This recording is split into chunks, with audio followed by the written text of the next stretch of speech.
Olá pessoal, bom dia, bem-vindos. Como você percebe, hoje nós não estamos no Grupo Espírita Raio de Luz para fazermos a transmissão do nosso estudo do Evangelho de João. E entendemos que o local adequado para promover estudo dessa natureza é no Grupo Espírita, como você já sabe, mas hoje, infelizmente, nós não pudemos então estar lá promovendo o estudo. Estamos transmitindo aqui para que você não fique aí sem o conteúdo e ele chegue na segunda-feira, como é o prometido aqui no canal, não é? Então, nós vamos dar continuidade e agora nós vamos nos deparar com o encontro do Mestre com os primeiros discípulos. Então, nós vamos estudar no capítulo 1, os versículos 35 a 51. E o conjunto desses versículos é muito rico, porque traz uma variedade de informações, como, por exemplo, o próprio chamado a Filipe e a Natanael, com algumas curiosidades, algumas expressões que nós vamos, de certa maneira, trazer informações a respeito das mesmas, com a ajuda da doutrina espírita. E assim ter uma compreensão melhor para que nós possamos implementar aí a nossa relação com o divino, nossa relação com Deus, nossa relação com o Mestre Jesus, nossa relação humana uns com os outros, né? Fazendo com que o mundo seja melhor de se viver, começando com a mudança a partir de nós mesmos. Então, como é de praxe, nós vamos ler pela tradução do Evangelho de Haroldo Dutra Dias. Nós vamos ler esse conjunto de versículos e vamos deixar aí na tela para que você nos acompanhe. Os primeiros discípulos de Jesus. No dia seguinte, novamente, João, com 2 dos seus discípulos, estava de pé ali. Ao ver Jesus circulando, diz: Eis o Cordeiro de Deus. Os seus 2 discípulos ouviram-no falando isto e seguiram a Jesus. E Jesus, voltando-se e vendo que eles o seguiam, diz-lhes: Que buscais? Eles lhe disseram: Rabi, que se diz ao ser traduzido mestre, onde moras? Diz a eles: Vinde e vede. Então foram e viram onde mora, e permaneceram com ele naquele dia. Era aproximadamente a hora 10ª. André, irmão de Simão Pedro, era um dos 2 que ouviram isso, da parte de João, e seguiram a ele Jesus. Ele encontrou primeiro seu próprio irmão, Simão, a quem disse: Encontramos o Messias, que ao ser traduzido é Cristo, e o conduziu a Jesus. Ao fitá-lo, disse Jesus: Tu és Simão, o filho de João. Tu serás chamado Cefas, que interpretado é Pedro. Jesus chama a Filipe e Natanael. No dia seguinte, Jesus quis sair para a Galiléia. Encontra Filipe e ele diz: Segue-me. Filipe era de Betsaida, cidade de André e de Pedro. Filipe encontra Natanael e lhe diz: Encontramos aquele a respeito de quem Moisés escreveu na lei, bem como os profetas, Jesus, filho de José de Nazaré. Disse-lhe Natanael: De Nazaré pode sair algo bom? Disse-lhe Filipe: Vem e vê. Jesus viu Natanael que vinha até ele e diz a seu respeito: Eis um verdadeiro israelita, em quem não há malícia. Natanael lhe diz: De onde me conheces? Em resposta, disse-lhe Jesus: Antes de Filipe te chamar, enquanto estavas sob a figueira, eu te vi. Respondeu-lhe Natanael: Rabi, tu és o Filho de Deus, tu és o Rei de Israel. Em resposta, disse-lhe Jesus: Porque eu te disse que te vi debaixo da figueira, crês? Maiores coisas do que essas verás. E diz a ele: Amém, amém, eu vos digo, Vereis o céu aberto e os anjos de Deus subindo e descendo sobre o Filho do Homem. Então, pessoal, tem muita coisa para a gente trabalhar nesse conjunto de versos aí, de versículos. Mas antes de avançarmos, nós chegamos numa questão.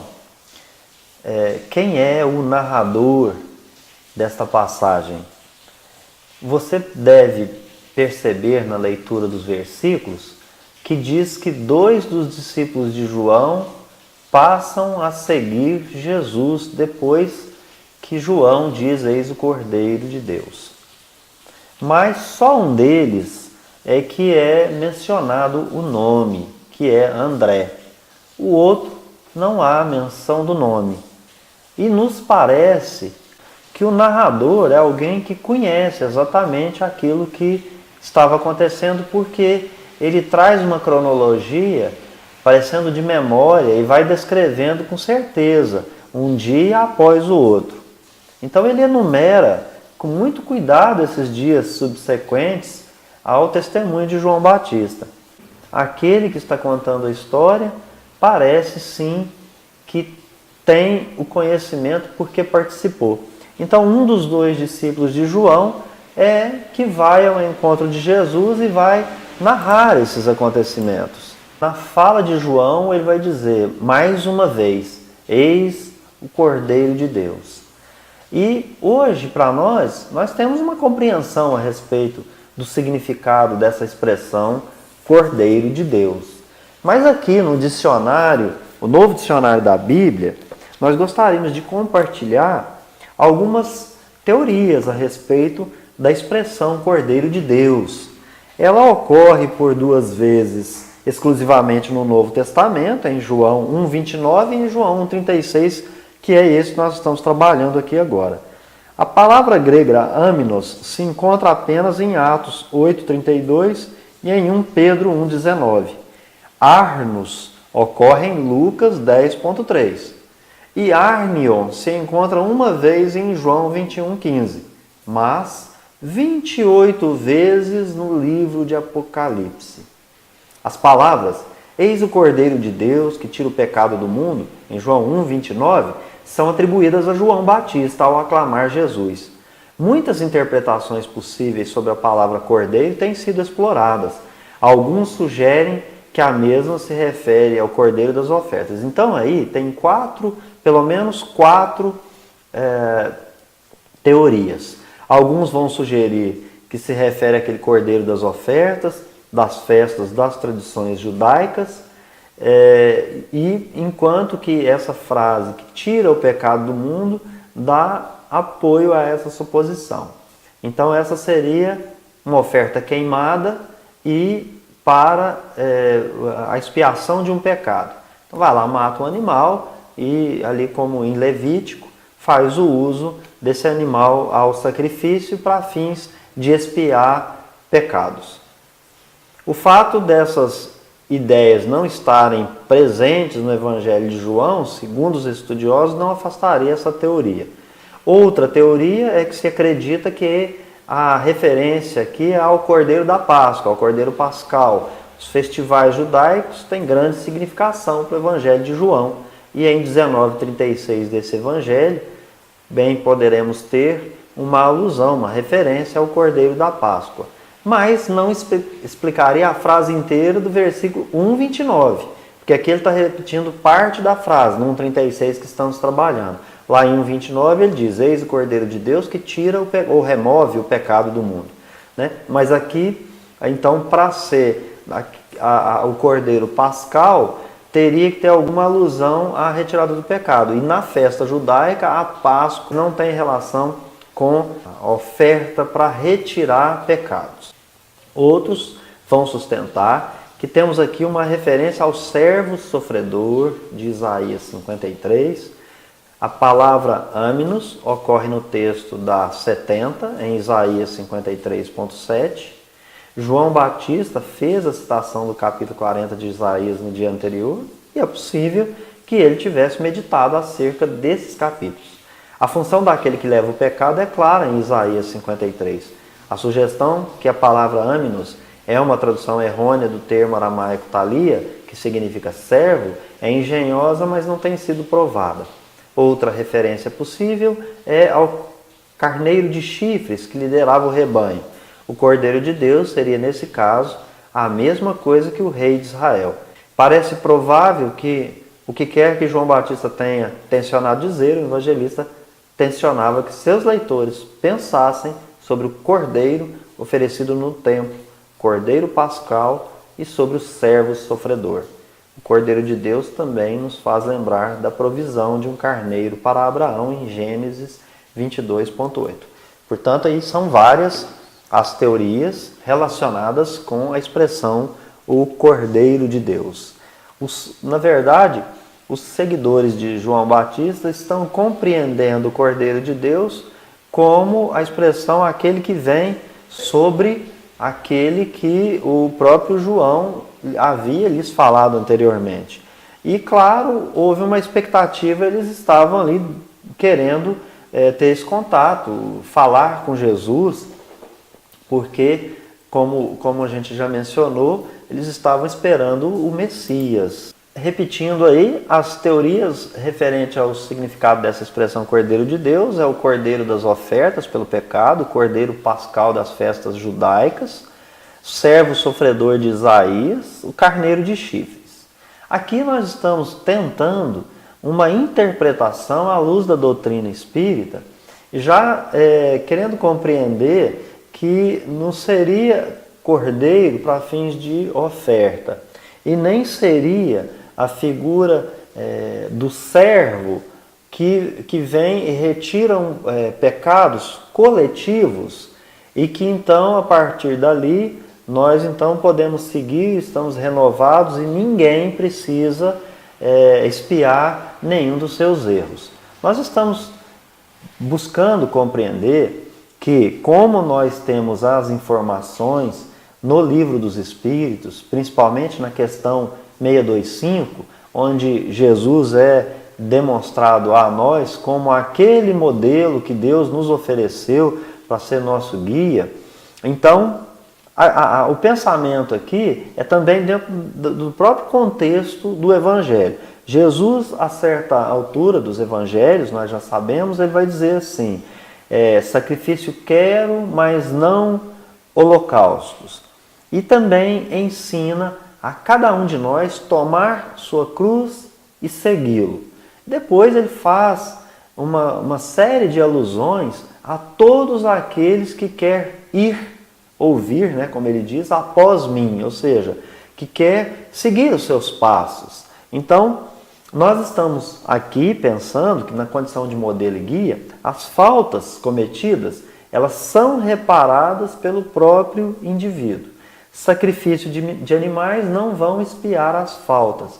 Então, o que seria toda aquela paixão do Cristo e ele ser erguido? Bom, ele diz que veio cumprir, completar a lei e não veio destruí-la. Então, obviamente, tem uma conexão com as Escrituras, isso é fato.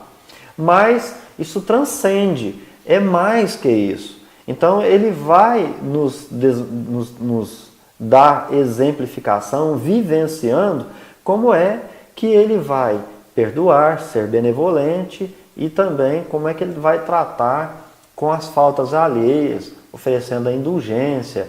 Ele sim, vai se encontrar, como nós vamos perceber, com 12 tipos de figuras humanas. Ele vai falar de 8 tipos de seres humanos que podem alcançar a felicidade nas bem-aventuranças, no Sermão do Monte. Então, com isso, nós queremos conectar que até chegar à crucificação de Jesus e depois a sua ressurreição, aqueles 40 dias onde ele vai surgir durante 11 vezes diante daqueles discípulos, tem um significado e que nós precisamos extrair aí o espírito desse significado. Nos parece que seria ali o exemplo de Jesus de como proceder. Então, nós também vamos detectar na história, Adão caiu, depois os patriarcas caíram, e todos os outros que vieram até a chegada de Jesus, por exemplo, Davi, todos eles tiveram quedas. E Jesus é aquele que na sua encarnação não tem queda alguma. Agora, voltando ao texto, o contato com Jesus, ele sonda o nosso íntimo, ele sonda quem somos, o que queremos, como nós vamos proceder. E nós é que não fazemos, né? Nosso grande enigma é a questão 919 do Livro dos Espíritos, né? Conheça-te a ti mesmo. Então nós precisamos nos conhecer, nós vamos sondar o nosso íntimo, examinar a nós mesmos. Mas Jesus, quando você está diante dele, ele já o faz, assim o texto nos mostra. E quando ele vê quem está seguindo, e ele já promove essa sondagem, ele dá uma oportunidade. Porque o que ele vai dizer? Ele vai perguntar: que buscais? Está seguindo Jesus? O que você quer? Qual a sua busca? E aí então permite que com essa reflexão nós possamos sondar o nosso desejo íntimo, examinarmos a nós mesmos. Ali os discípulos, né, ficam receosos em dizer exatamente o que eles queriam, porque na realidade era conhecer a Jesus, e como era um mestre diante dos aprendizes, eles entenderiam ali que falar que queria conhecê-lo poderia ser um sinônimo de presunção da parte deles. Então, na realidade, eles iniciam ali um diálogo e perguntam onde é que ele mora. Trocam algumas palavras com eles e já sente no íntimo como é bom falar com Jesus, como é bom estar nessa presença. E aí eis que Jesus, antecipando nesse primeiro conjunto de versículos, onde ele trata dos primeiros discípulos, ele diz assim: vinde e vede. E também quando Filipe vai convidar Natanael, Natanael também faz uma pergunta e Filipe responde, fala: venha e veja. Né? Então Jesus, nesse momento, chama esses dois para acompanhá-lo. E eles então podem manter uma conversa. É tão bom isso, porque no dia seguinte, nós estamos imaginando que é de manhã cedo, né? O João Batista está ali circulando, vê Jesus circulando, aponta mais uma vez que ele é o Cordeiro de Deus. Os discípulos então, que eram discípulos de João Batista, passam a seguir a Jesus. Jesus então comunica-se com eles e os convida para acompanhá-lo. E nos parece um papo tão rico, uma conversa tão boa, não há registro, não se sabe o que falaram, mas que eles ficaram o dia todo, né?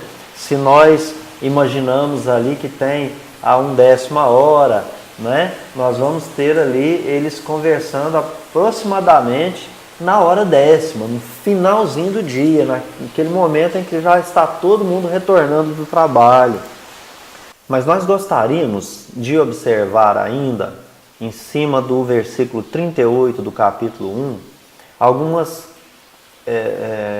advertências que são feitas na condição de comentários a esse versículo pelo benfeitor Emmanuel nos comentários ao Evangelho de João, onde para seguir Jesus é necessário ter propósito. Por isso Jesus então perguntou: o que buscais? E, obviamente, nós temos na vida, como o próprio Emmanuel vai iniciar uma das mensagens, dizendo assim: a vida em si é conjunto divino de experiências. E aí ele também estabelece que as existências isoladas oferecem novos conhecimentos, mas que de todos os conhecimentos que nós vamos adquirir, os do campo religioso, aqueles valores religiosos, é que são os mais importantes de todos, porque são eles que verdadeiramente vai iluminar definitivamente a alma para Deus. Então é por isso que é preciso examinar-nos a nós mesmos, sondar o que nós estamos buscando. Mas, quando se trata desse departamento religioso, segundo Emmanuel, nós viciamos os sentimentos e nós ficamos atrelados aos interesses egoísticos. Então nós levamos o divino, o transcendental, o mais importante, todo esse conjunto de conhecimentos para um campo do egoísmo. E ali ele vai dizer assim, os templos de pedras estão cheios de promessas injustificáveis e de votos absurdos. Aqui é um momento para a gente pensar que o Evangelho é uma coisa simples. Nós é que complicamos, às vezes, com a nossa interpretação humana. Nós não queremos raciocinar em cima dos símbolos, em cima daquelas parábolas, dos enigmas, das comparações, retirando, como Paulo nos orienta, o espírito para que possamos usar em nosso benefício próprio de evolução, de crescimento. E aí, aqui, como nós colocamos essas teorias a respeito do Cordeiro de Deus, não é uma crítica que fazemos, mas o próprio Emmanuel vai nos indicar um caminho para compreender, que é nessa frase, muitos devotos entendem encontrar na divina providência uma força subornável. É por isso que nós não podemos compreender o Cordeiro de Deus comparado a sacrifícios de animais.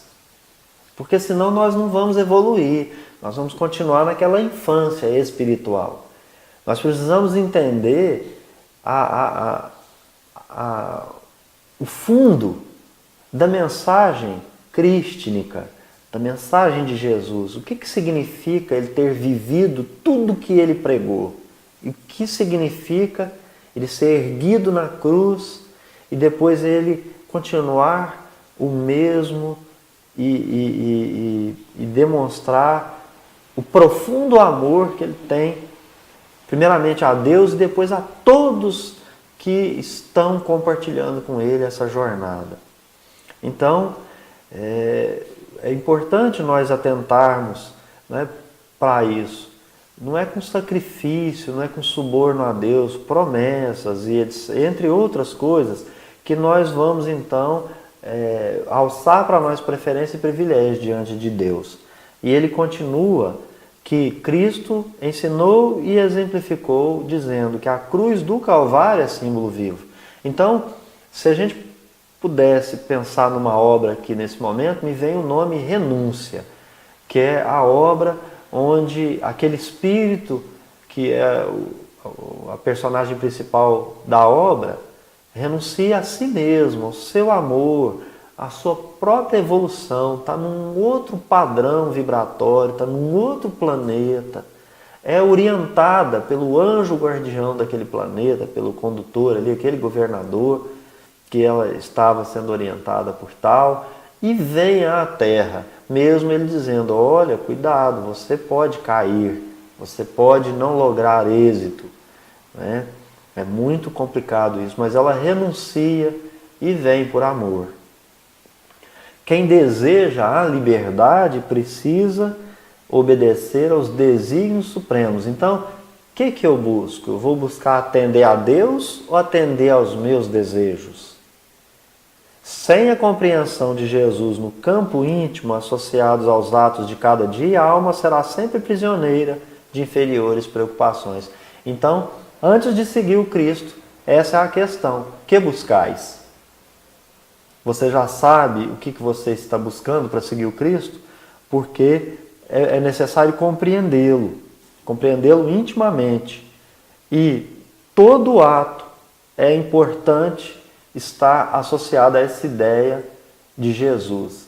No trabalho, na família, na vida em sociedade, no ato de estacionar um veículo, no ato de adquirir um pão, numa fila, enfim, é interessante que a gente se lembre que é necessário examinar a nós mesmos o que estamos buscando verdadeiramente para sabermos se realmente estamos filiados a Jesus e se nós não estamos, talvez, dizendo que estamos buscando alguma coisa seguindo Jesus, sendo que não sondamos o nosso íntimo e nem sabemos mesmo o que estamos buscando, né? Ninguém esqueça a verdade de que o Cristo se encontra no umbral, no portal de todos os templos. Então não é só dos templos espíritas, não. Todos os templos religiosos do mundo, perguntando com muito interesse em cada templo do mundo, não só nos centros espíritas, em qualquer templo. É Jesus que está ali, interessado naquele que vem buscando adquirir valores religiosos que são os mais importantes dos conhecimentos que nós adquirimos em cada encarnação, em cada existência. Ele está ali perguntando: que buscais? Não é? Então, Emmanuel, ainda nesse capítulo 1, versículo 38, ele vai dar as dicas, não é? E aí, voltando um pouco mais para a nossa seara espírita, para a gente ter uma compreensão mais profunda dessa busca. Então ele diz assim: essa simples indagação do Senhor aos 2 discípulos que o seguiam é dirigida presentemente a todos os lidadores do Espiritismo diante da Boa Nova renascente no mundo, ao obreiro modesto da assistência, ao colaborador da propaganda doutrinária, ao orientador das assembleias de nossa fé, ao servidor da evangelização infantil. E após as advertências que ele faz a cada uma dessas categorias, ele vai nos colocar na condição de aprendizes e vai dizer: ao aprendiz incipiente da oficina espírita cristã, constitui adequada sindicância quanto à sinceridade que traz consigo, alertando-o para os deveres justos. A cada criatura que desperta em mais altos níveis da fé raciocinada, soa a interpelação do Senhor como sendo convite às obras que se afirme a caridade real. Escuta no íntimo, em cada lance das próprias atividades, a austera palavra do condutor divino, convocando-te à coerência entre ideal e esforço, entre promessa e realização. Então aí ele faz uma síntese dizendo: analisa o que fazes, observa o que dizes, medita em torno de tuas aspirações mais ocultas. Que resposta forneces à indagação do Senhor? Quem segue o Cristo, vive-lhe o apostolado. Serve, coopera e caminha avante, sem temor ou vacilação, lembrando-te de que o Verbo da verdade incide sobre nós cada dia, perguntando incessantemente: que buscais? E aí então, meus amados, nós seguimos aqui com as nossas informações aí, né? Trazendo agora o encontro de André com Jesus. Então André, depois que sai desse encontro, vai até o seu irmão Simão Pedro. Então, na cronologia aí, nós vamos perceber que André surge antes de Pedro, na sequência histórica. E a primeira coisa que André faz é, tendo aquele primeiro contato com o Mestre, e ele então vai a Pedro e diz: achamos o Messias, de acordo com aquelas expectativas que nós já mencionamos anteriormente. Pedro torna-se muito conhecido nas décadas seguintes, a ponto de André, nesse mesmo texto aqui, nós vamos ver que ele é chamado de seu irmão.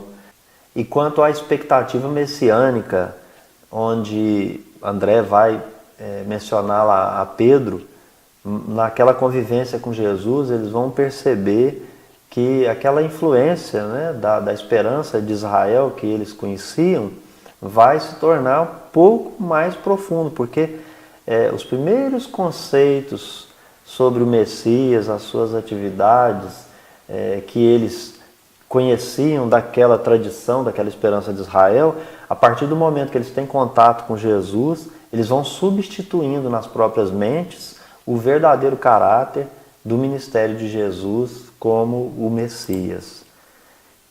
E nós vamos perceber mais uma vez que Jesus sonda o íntimo do Espírito, suas potencialidades, né? Nós percebemos no primeiro caso que ele faz aquela pergunta: que buscais, permitindo que o indivíduo possa fazer um autoexame, né? Fazer um exame de consciência e buscar mesmo, mentalmente falando, qual é o seu desejo, qual é o seu propósito, né? E é interessante que no primeiro contato de Jesus com Pedro, já no momento em que ele saúda Pedro na chegada, ele já demonstra o propósito que ele tem para aquele espírito, porque ele já percebe quem é um homem ali, quem é aquele espírito Pedro, E Jesus então observa que a partir de Pedro ele poderia começar a fundar uma nova comunidade. E as expressões utilizadas por Jesus estão de acordo com as parábolas rabínicas da época, porque ele vai mencionar rocha, pedra, né? E é assim mesmo, né? Vai começar uma obra. Naquele tempo eles buscavam fazer as fundações até achar uma rocha e a partir daquela rocha encontrada então fazer o início, né? Começar a obra. E então, em aramaico, Jesus saúda Pedro como Kefa, ou rocha. E Paulo vai chamar o próprio Pedro acrescentando um S no final, chamando Cefas, para adaptar essa expressão ao grego. E agora nós vamos verificar que Jesus vai chamar a Filipe e a Natanael. Filipe de Betsaida, Betsaida significa casa do pescador, né? Como Belém, Beit-Lehem, significa casa do pão, Betsaida, então significa casa do pescador ou cidade dos pescadores. E à medida que Jesus então inicia esse seu ministério, o seu número de seguidor vai aumentando. Mas nós estamos aqui tratando de seguidores e de discípulos, né? Então, os primeiros discípulos ali nós podemos ver que são 2 que saíram da companhia de João, que passaram a seguir Jesus. Um deles é André, o outro nós estamos pensando que é o próprio João Evangelista. O irmão de André, Pedro, é convidado também para segui-lo. E depois, então, Jesus encontra Filipe e já diz de plano para que Filipe o siga, né? Já determina para o Filipe o seguir. E Filipe, então, passa a seguir Jesus e convida Natanael para poder também seguir Jesus. E ao ser convidado por Filipe, Natanael pergunta de onde vem esse Messias. E ele diz assim que é de Nazaré. Ao passo que ele então faz a pergunta, né, se de Nazaré poderia sair alguma coisa boa, né? Mas antes da gente comentar essa passagem, uma informação importante aqui é a seguinte: Natanael, ele só aparece com esse nome no Evangelho de João. Nos evangelhos sinóticos, vai aparecer junto à pessoa de Filipe, Bartolomeu. Então nós estamos aqui tentando relacionar Natanael como sendo Bartolomeu, que é referido tanto em Marcos, no capítulo 3, versículo 8, Lucas 6, 14, e Atos 1, 13 não fala nada, e em Mateus 10, versículo 3. Então nós estamos imaginando aqui que Natanael é o mesmo Bartolomeu. E Filipe repete a mesma fala de André para Pedro. Vai dizer que encontrou o Messias. Só que ele faz uma referência de que o Messias é aquele descrito por Moisés e os profetas. Então agora vamos voltar na questão de Nazaré e sua reputação. Natanael, convidado por Filipe para ir até a figura de Jesus, era de Caná e ali, obviamente, não é que Nazaré tinha uma má reputação, mas ela era de pouca importância, uma cidade de pouca importância. E dizem os historiadores, os estudiosos, que ela surge no mapa mais em função do próprio Jesus ter vivido ali boa parte da sua vida. E no momento em que Jesus recebe Natanael, ele diz assim: eis um verdadeiro israelita, em quem não há malícia. Natanael pergunta, mas de onde me conheces? Aí Jesus então responde: antes de Filipe te chamar, enquanto estava sob a figueira, eu te vi. Mostrando ali para nós que existe uma transcendência, uma questão espiritual. Jesus é um espírito de hierarquia elevada, sonda o íntimo das criaturas, sabe quem é cada uma da sua ovelha, sabe o que está fazendo. Então, veja, para ele nem é uma coisa tão extraordinária, porque o Natanael vai dizer assim: Rabi, tu és o Filho de Deus, tu és o Rei de Israel. Só porque ele falou que antes de Filipe o convidar, ele falou que o viu lá na figueira. Muito provavelmente, essa figueira devia ser distante do lugar onde eles estavam e não tinha condição de ter sido visto fisicamente. Então era algo espiritual, alguma coisa para Natanael que seria sobrenatural. Para nós a gente já sabe que não tem nada de sobrenatural, né? Mas então, aqui, duas referências que são feitas aqui, é que nós também precisamos destacar. A primeira é que ele faz um elogio para Natanael se referindo a Israel. Qual que é o conteúdo oculto que está nesse elogio a Israel? Alguém que é completamente Israel não é nem um pouco Jacó. Só para lembrar, em Gênesis, Jacó é o que vai dar nome às 12 tribos de Israel, porque ele vai mudar o seu nome. Então vamos lembrar que Jacó nasce, é irmão de Esaú, tem toda uma situação relacionada até com a questão da progenitura que ele adquire por outros meios, e depois também tem um conluio ali com sua mãe, e depois ele precisa então se ausentar daquela localidade para ir buscar um casamento com a sua prima. Lá também ele envolve em outras situações com Labão, que é o seu sogro, e mais tarde ele então está sempre numa luta, né? Em dado momento vai simbolizar a luta mesmo com Deus, e ele vai mudar, né? Então Israel é aquele que luta com Deus, então ele vai mudar o nome de Jacó, que era um nome que não tinha ali na tradição uma tradução importante, era uma tradução pejorativa, né? Nós não vamos entrar nesse mérito agora, não faz parte do nosso estudo, mas então aquele que é Israel não é Jacó, porque Israel já seria o Jacó transformado, o Jacó renovado. E a gente percebe isso quando Jacó volta lá com a sua família, com as suas riquezas, e ele vem para se reconciliar com seu irmão Esaú, né? Ele volta. Então a gente imaginando também um sentido espiritual, quando a gente não consegue reconciliar, nós voltamos para essa finalidade. Ali parece que Jacó cumpre aquele mandamento de Jesus, né? Reconcilia-te com o teu inimigo enquanto estás a caminho com ele. Então era irmão, Jacó voltou para a reconciliação. Quando a gente não faz isso aqui por bem, de alguma maneira nós vamos retornar em novas encarnações para isso. Então aqui o primeiro conteúdo oculto é quando faz o elogio e se refere a Israel, é essa mudança de personalidade. Então realmente ali é um elogio.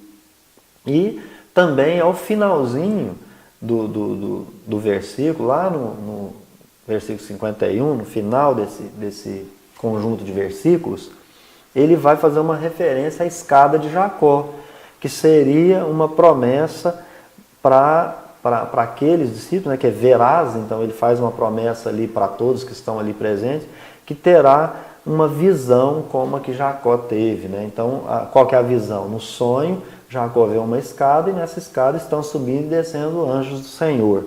Então, ali ele está fazendo uma referência, né? Em verdade vos digo, amém, amém, eu vos digo, vereis o céu aberto e os anjos de Deus subindo e descendo sobre o Filho do Homem.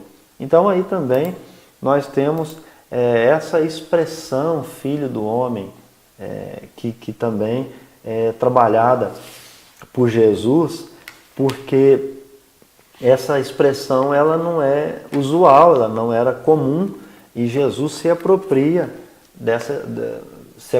da expressão. E é Ben Adão, né? uma delas. Então ali para se referir ao Filho do Homem. E nós estamos trazendo aqui um comentário acerca do Evangelho de João, do F.F. Bruce, que nos acompanha aqui nos nossos estudos, introdução e comentário. Então ele diz o seguinte: é provável que a expressão tivesse um antecedente veterotestamentário na frase um como o Filho do Homem, ou seja, um ser parecido com um homem, que, na visão que Daniel teve do dia do julgamento, estava investido de autoridade divina universal. Daniel, capítulo 7, versículos 13 e 14. E aí ele continua dizendo que Jesus enriqueceu-a ao fundi-la com a figura do sofredor justo, retratado aqui e acolá no Antigo Testamento. Não, por último, nos cânticos do servo de Isaías, capítulos 42, versículo 1 e 53, versículo 12. Desta maneira, ele podia falar do sofrimento do Filho do Homem como de algo que estava escrito sobre ele. Através do seu sofrimento e da sua recompensa, Jesus, o Filho do Homem, tornou-se o libertador e advogado do seu povo. Alguns estudiosos dos evangelhos sinóticos distinguem entre passagens que falam do sofrimento do Filho do Homem e as que falam da sua vinda em glória. Neste evangelho não há tal distinção. O sofrimento do Filho do Homem, de modo que a glória revela-se principalmente no sofrimento. Então aqui, obviamente, é uma explicação de um autor que até então ele não vai transcender para o aspecto espiritual, né? Mas aqui nós queremos compreender que Filho do Homem aqui, Ben Adam, ele está falando de toda a humanidade, ou seja, o Filho do Homem, ou todos os filhos do homem, têm condição de se tornar um com Deus, tem condição de pegar a sua cruz e seguir os passos de Jesus. Todos nós temos condição de, examinando a nós mesmos, descobrir o que nós buscamos e dar uma bússola, um norte para esses propósitos. Estão no caminho errado, nós vamos então acertar o alvo. Então, quando ele vem e ali vai carregar sobre si todos os nossos pecados, ele realmente carregou os nossos pecados. Mas o que ele mostrou com isso? Que ele perdoa. Então, renunciou-se a si mesmo, o caminho é aquele, cada um tomando a sua cruz e seguindo os seus passos, que é passos de caridade, né, como entende Jesus. Benevolência para com todos, indulgência com as imperfeições alheias e perdão das ofensas. Então, é isso. E o que é interessante é que, naquela oportunidade, com essa expressão Filho do Homem, então Jesus faz a conjugação do Antigo Testamento com o Novo Testamento. E aí, obviamente, ele como sendo o arquétipo, né, como o próprio Paulo vai dizer, ele é o novo Adão, então ele é o homem novo, aquele que nós devemos mirar. Então, seguindo esse exemplo, nós vamos deixar o homem velho para trás e vamos ser o homem novo. E foi esse o nosso estudo de hoje, pessoal. Espero que vocês tenham gostado.